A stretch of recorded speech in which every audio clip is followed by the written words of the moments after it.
We start here at 6 o'clock with new developments about the financial situation at UL. Interim President Ramesh Kolluru held a town hall meeting for faculty and staff this afternoon.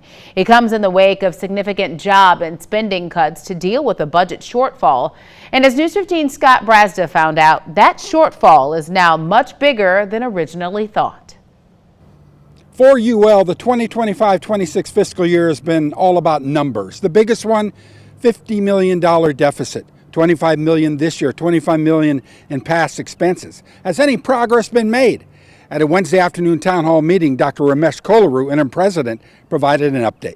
This is a multifaceted approach that we are pursuing. Progress is being made, said Kolluru. A deficit that was $50 million toward the end of the summer has ever so slowly been whittled down, with a projected $10.5 million still to deal with. And we will not only have the reductions in costs that we have talked about, that will realize those savings that we need, but then the growth plan that we've outlined will generate about $10 to $15 million. My goal is to end the fiscal year in black, not in red, so that we don't have to ever go through what we've been going through. That's the hope, and that hope is undergirded by a plan and a strategy. After Kolluru's address, a chance for university employees to ask some questions, and some had pointed ones, such as why? Why was a $25 million deficit, then a $50 million deficit, dropped in their laps? And are fiscal tools such as travel restrictions, salary cuts, and revenue-generating ideas really going to work? You had some frustrated faculty members and employees. You understand where they're coming from. I'm frustrated too. So when one of those individuals asks, why do we trust you? That's a great question. Yeah. Why should they trust anybody at this point in time, right? So we said, I'm going to earn it every single day.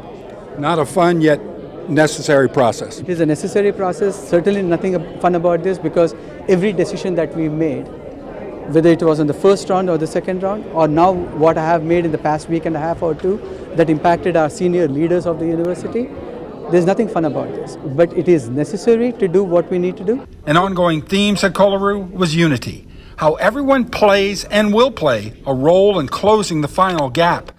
The interim president is optimistic that the university will be in the black by the end of the fiscal year in late July.